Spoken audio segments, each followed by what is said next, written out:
sounds like a sitcom plot. A big executive with a corporate job giving it all up for a simpler life on the farm. Well, that's just what our next guest did when she realized that she was miserable in her job and wanted to do something more fulfilling.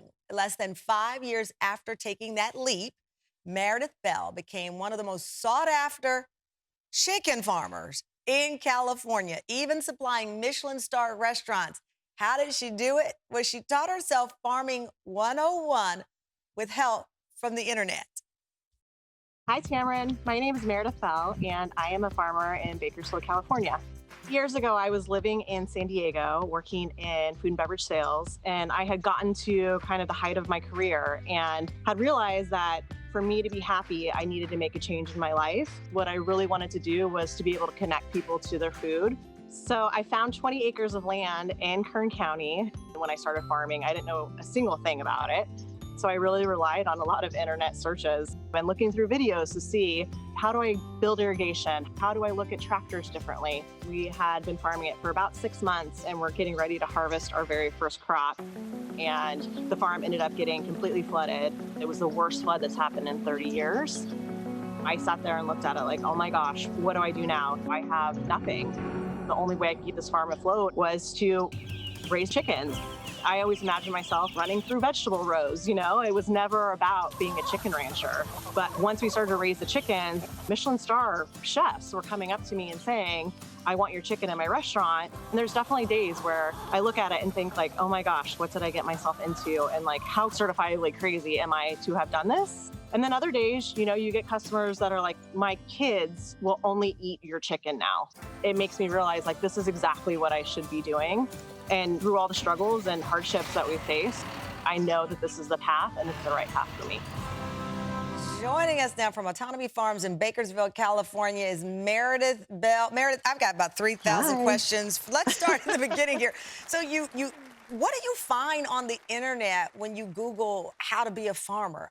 What are the answers?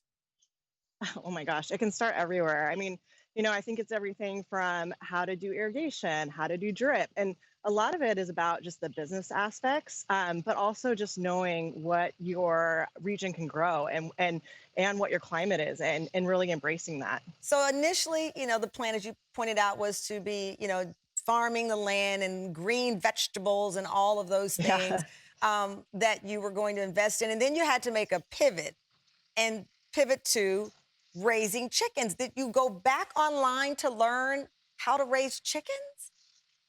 Yeah, for sure. I did a ton of research both on, Google and YouTube and seeing what other chicken farmers had done out there and what worked for them. And part of my situation was unique in the fact of being a woman and being on the farm alone 99% of the time. I needed to create a business model that worked for me and for my farm, and knowing that, what I was doing, I wasn't going to have a lot of help.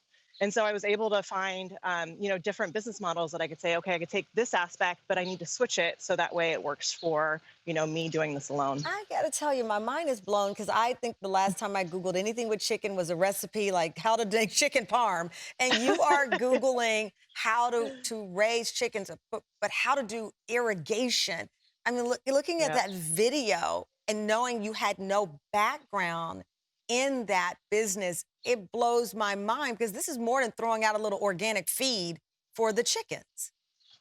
Yeah. I mean, every day, even today, I still feel like we fail, but we continue to pull ourselves back up and continue to try, and we learn from our mistakes. And I think that's been the biggest thing for me, is saying like, okay, I've tried this. I've tried it 3 different ways. It's not working. How can I continue to push myself and, make it better?